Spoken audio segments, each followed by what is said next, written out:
세계적인 투자가 워렌 버핏이라고 하는 사람이 있습니다. 세계에서 가장 부유한 사람 중에 한 명인데요. 이 사람이 자기에게 이게 믿고 돈을 맡기는 투자자들에게 계속적으로 어떤 식으로 회사를 경영하고 돈을 투자해야 되는지에 대해서 메일을 보낸다고 합니다. 근데 이 워렌 버핏이라고 하는 투자가가 2001년도에 자신이 담당하고 있는 수많은 투자자들에게 보낸 메일 중에 이런 내용이 있었다고 합니다. 수영장에 물이 빠지면 누가 벗고 있는지 우리는 알게 된다. 혹시 어떤 말인지 이해가 되셨나요? 네, 수영장에 물이 빠지면 그 수많은 수영을 하고 있던 사람들 중에 수영복을 입지 않고 준비되지 않은 상태에서 그 가운데 떠 있는 사람이 누군지가 다 드러난다라고 하는 것입니다. 그는 당시에 경제 호황기를 누르던 미국의 상황을 보면서 지금 우리가 모두가 잘 되고 경제가 성장하는 것처럼 보이기 때문에 모든 기업이 건강하다고 느껴지고 다 돈을 잘 번다고 생각이 되지만 이것이 곧 불황이 닥쳐왔을 때 정말로 이 물이 다 빠져버리고 그 미천이 드러났을 때 정말로 건실하고 정직하고 지속 가능한 그런 기업들이 어딘지가 분명히 드러날 것이라고 이야기한 것입니다. 물론 이 워렌 버핏이라고 하는 투자자는 돈에 관련된 전문가이고 기업에 대한 전문가이기 때문에 그런 기업에 대한 또 경제적인 것들에 대한 이야기로 했을 것입니다. 그런데 저는 이 이야기를 보면서 어쩌면 이 사람이 한 이야기가 지금 이 시대를 특별히 믿음을 지키며 살아가기가 너무나도 어렵다고 하는 이 믿음의 신앙의 위기의 시대를 살아가는 우리를 향해서도 적용될 수 있는 이야기가 아닌가라고 생각이 듭니다. 제가 막 초등학생이 되고 부모님들이 제 손을 잡고 교회를 다니시던 90년대에는 굉장히 교회가 활발했습니다.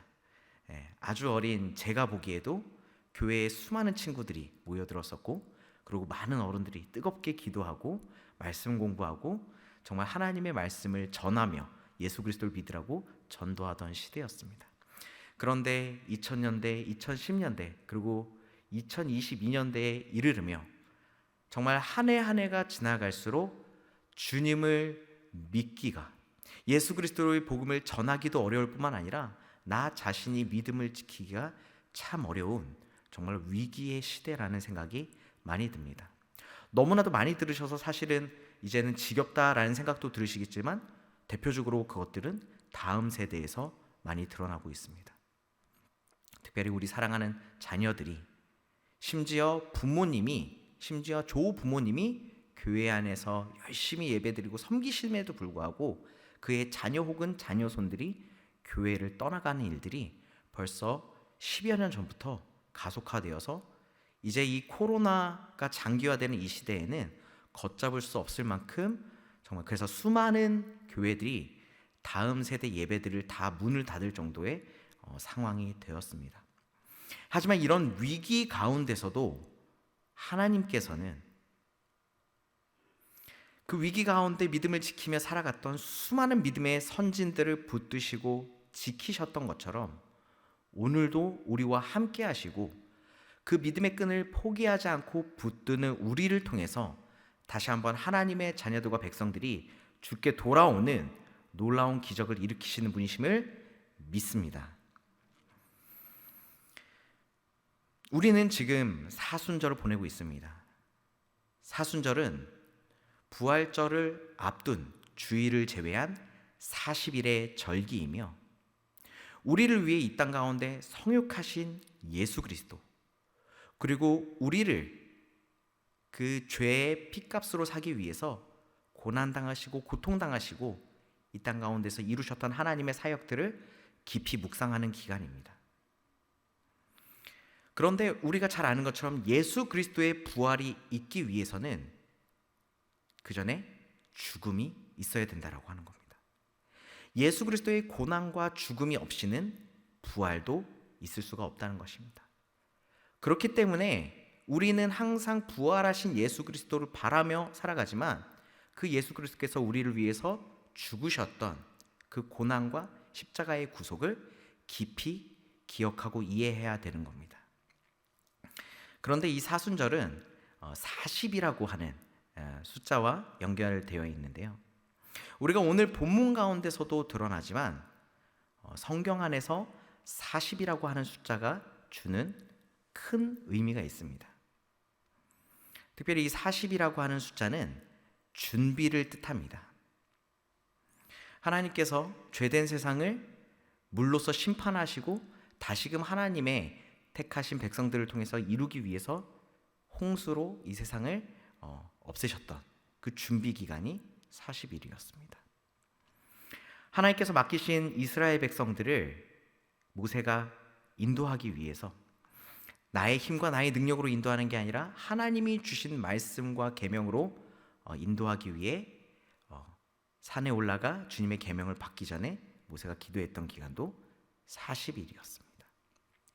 이스라엘 백성들이 하나님의 약속하신 언약의 땅 가나안으로 들어가기 전 그들을 끊임없이 훈련시키셨던, 광야 가운데 끊임없이 하나님의 인도하심을 믿고 따를 수 있는 그 세대로 변화되기까지, 그 세대가 주님께 나아가기까지 훈련시켰던 기간도 40년이었습니다.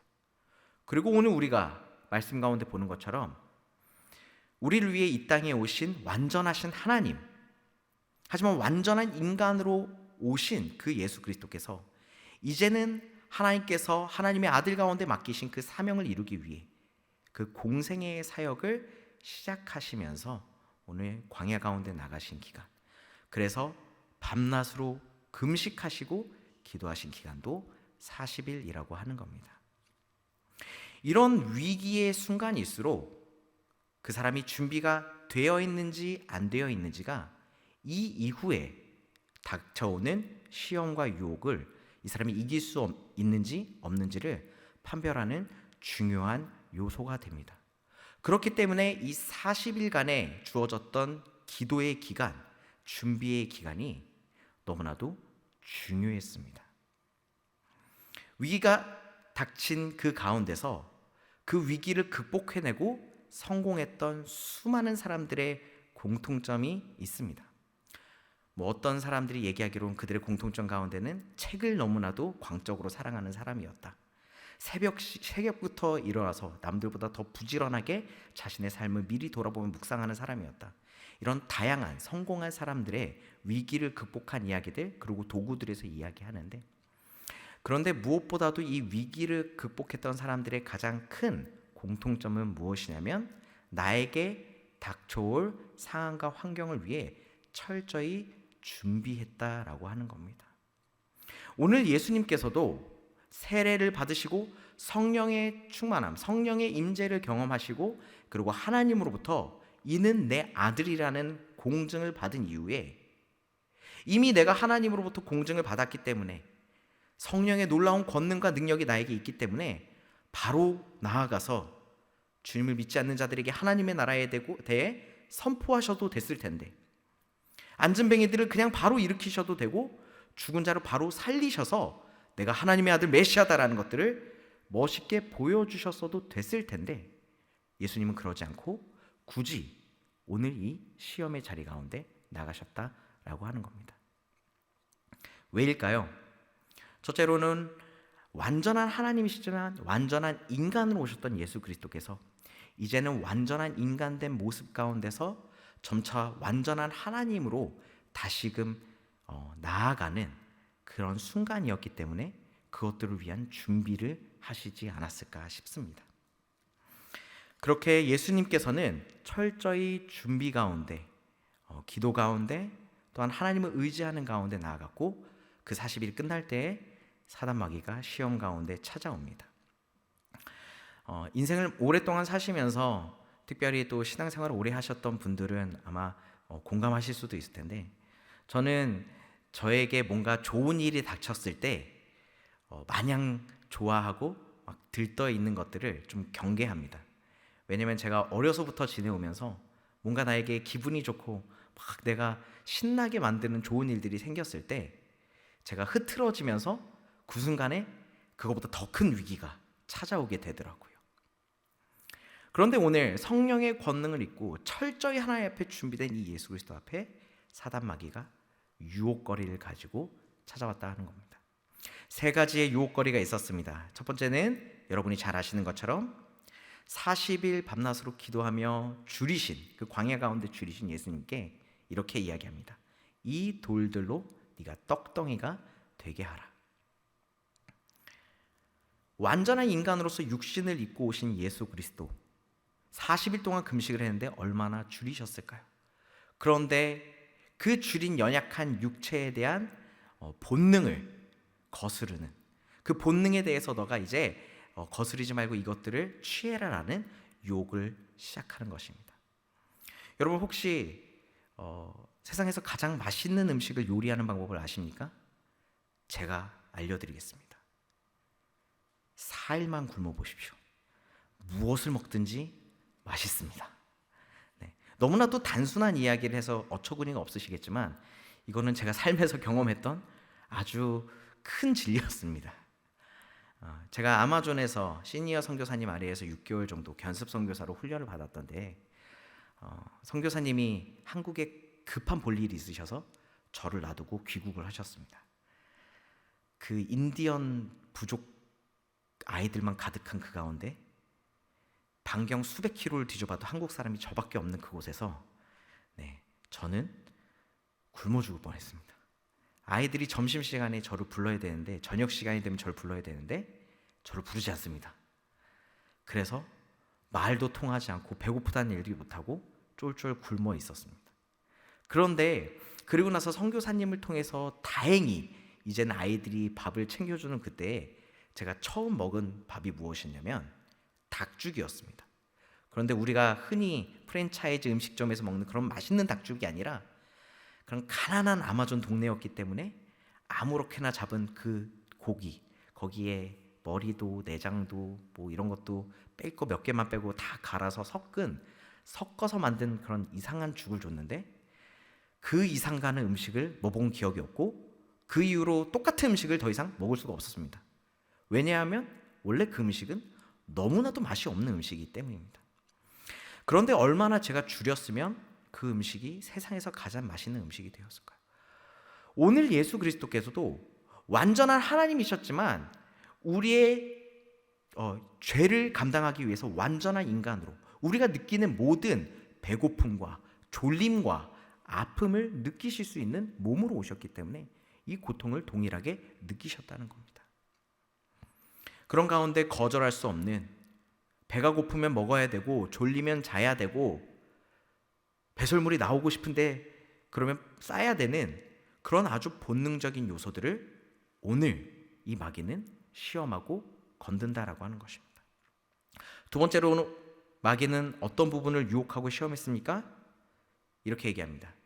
성전 아주 높은 곳 꼭대기로 데려가서 네가 뛰어내리라고 합니다. 네가 만약에 하나님의 아들이라면 천사들이 너를 지켜주지 않겠냐. 아주 간사한 것이 이 이야기를 할 때 마귀가 그냥 자기의 말로 하는 게 아니라 심지어 하나님의 말씀, 시편을 인용해서 얘기합니다. 하나님의 말씀에도 기록되어 있지 않느냐? 네가 만약에 하나님의 아들이거든 천사들이 너의 발을 받쳐서 구원해 줄 것이다. 그러니 너가 뛰어내려 봐라 라고 시험합니다. 무엇에 대한 시험이었습니까? 생명에 대한 위기가 찾아왔을 때 우리 가운데 오는 불안과 두려움, 공포에 대한 것들이었습니다. 마음에 대한 것들이었습니다. 코로나가 장기화돼 가고 있는 이 시점, 특별히 처음에 코로나가 막 발병되어서 많은 사람들이 감염되고 죽어갔을 때 우리는 너무나도 불안하고 두려워 떨었습니다. 그리고 코로나가 장기화되며 지금 대한민국 전 국민의 5분의 1, 1,000만 명이 넘는 사람들이 확진되고 그 가운데 매일매일 감염자들이 늘어가는 이 상황 가운데 우리가 불안을 느끼듯이 주님께서도 그 높은 곳에서 떨어져 다칠 수도 있다라고 하는, 인간의 몸이 상하고 죽을 수도 있다라고 하는 불안과 두려움 가운데 놓였다라고 하는 겁니다. 세 번째, 사단의 시험은 무엇이었습니까? 마귀의 시험은 이 세상의 수많은 세상의 모든 물질과 세상 모든 만물을 보여주고 나에게 엎드려 절하라 라고 하는 것이었습니다. 네가 만약에 나에게 엎드려 경배하고 절하면 내가 지금 너에게 보여지는 이 모든 세상을 너에게 주겠다라고 하는 겁니다. 2019년에 한 갤럽 단체에서 우리 아이들을 대상으로 이런 설문을 조사했다라고 합니다. 너에게 만약에 10억을 준다면 너가 죄를 짓고 감옥을 갈 수 있겠냐? 이 응답에 초등학생, 중학생, 고등학생 아이들이 대답을 했는데 초등학생 23%의 친구들, 중학생 42%의 친구들, 고등학생 53%의 친구가 나에게 10억을 준다면 나는 죄를 짓고 감옥에 갈 수 있다라고 대답을 했다고 합니다. 이렇게 나에게 보여지는 어떤 물질들, 풍요로움들, 권력들, 재산들을 바라보고 그것들을 내가 너한테 줄 테니 너에게 있는 모든 것들을 나에게 내놓으라고 사단은 예수 그리스도께 시험을 한 것입니다. 그런데 오늘 마귀가 시험하는 것이 비단 예수님한테만 한 시험일까요? 그렇지 않다라고 하는 겁니다. 오늘을 살아가는 우리, 예수 그리스도에 따르는 제자라고 하나님의 자녀라고 하는 우리에게도 동일한 시험과 동일한 유혹들과 동일한 문제들이 계속적으로 다가온다라고 하는 겁니다. 오늘 아침에 너무 피곤한데 오늘 꼭 주일 예배를 가서 드려야 될까? 내 마음이 불안하고 떨리고 내가 교회에서 어떤 사람 때문에 받은 상처가 너무 큰데 그 사람 꼴도 보기 싫어서 내가 예배드리고 싶지 않다. 내가 지금 이러고 있을 시간에 한 자라도 더 공부하고 직장에 나가서 한 푼이라도 더 벌면 내가 더 잘 살 수 있는데 왜 나가? 이런 마음으로 살아가고 있는 그리스도인들이 지금 이 시대에도 있다라고 하는 겁니다.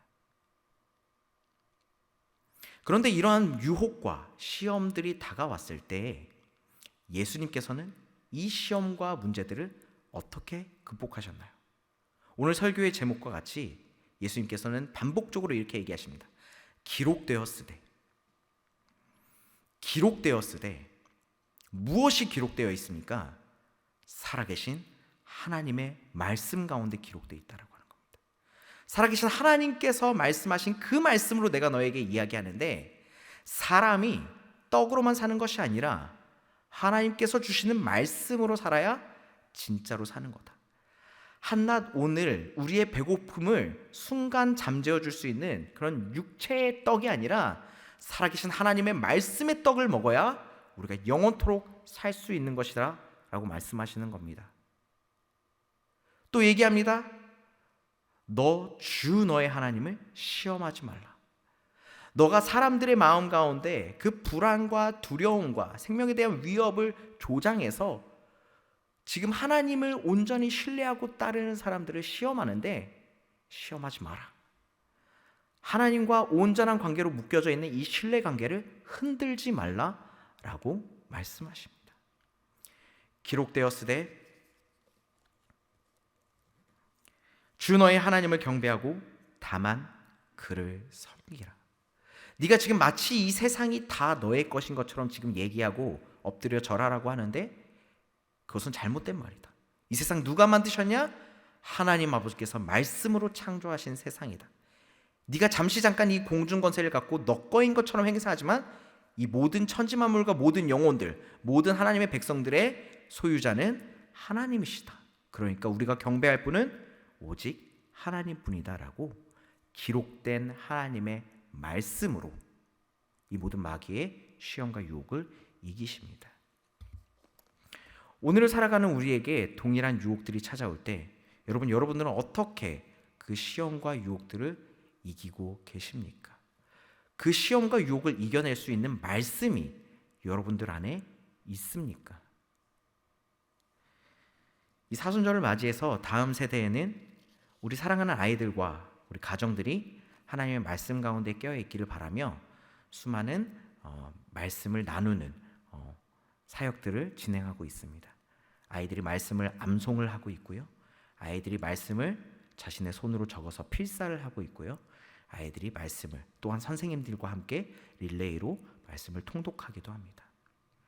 이렇게 살아계신 하나님의 말씀이 기록된 하나님의 말씀이 그저 이 책 한 권에 쓰여져 있는 것으로 끝나는 것이 아니라 우리의 삶 가운데 새겨졌을 때, 그때야 비로소 정말로 믿음을 지키기 어렵다가 오는 이 시대에, 정말 신앙을 지키기 어렵다는 이 시대에 하나님을 다시금 내 삶의 주로 모시고 부활하신 주님을 향해서 한 걸음씩 나아갈 수 있는 그런 무장된, 준비된 하나님의 백성들이 되지 않을까 싶습니다. 바라고 원하옵기는 이 자리에 계신, 그리고 오늘 예배 가운데 함께하는 모든 상성의 성도님들이 살아계신 하나님의 말씀, 기록된 하나님의 말씀 가운데 준비되어 우리 가운데 끊임없이 유혹하는 사단의 유혹과 시험, 육체에 대한, 마음에 대한, 이 세상 모든 환경에 대한 시험을 능히 이기고 살아계신 하나님만 경배하는 하나님의 귀한 백성 되기를